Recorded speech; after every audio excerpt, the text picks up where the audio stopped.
আসসালামু আলাইকুম, কেমন আছেন সবাই? চলে আসলাম আইরিন টিপস অ্যান্ড ট্রিক্স চ্যানেলে কিভাবে পারফেক্ট চটপটির অথবা ফুচকার টক বানানো যায় সেই রেসিপি নিয়ে। চলুন তাহলে চলে যাচ্ছি রেসিপিতে। আমি এখানে 1 মুঠের থেকে একটু কম তেঁতুল নিয়েছি, সাথে 1 কাপ পানি দিয়ে দিচ্ছি। আমার তেঁতুলটাতে লবণ মিক্স করা, তাই আমি কোনো লবণ দিব না। তো আমি তেঁতুলটাকে একটু ভালো মতো মেখে রসটা বের করে নিচ্ছি। বের করা হয়ে গিয়েছে। এখন আমি শুকনো মরিচ গুঁড়া দিয়ে দিব, তারপর দিয়ে দিব সামান্য একটু পেঁয়াজ, দিব সামান্য একটু কাঁচামরিচ এবং 1 চামচের মতো গ্রেট করা ডিম।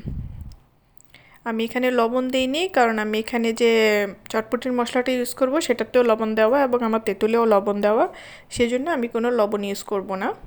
তো এই তো দেখেন, পারফেক্ট একটা টক তৈরি হয়ে যাবে চটপটির মশলাটা মিক্স করলেই। সুন্দর একটা গ্রান এবং টেস্টটাও দারুণ। আপনারা এভাবে বানিয়ে ট্রাই করে দেখবেন, খুবই ভালো লাগবে আশা করি। তো আজকে এই পর্যন্তই, ভালো থাকবেন সবাই, আল্লাহ হাফেজ।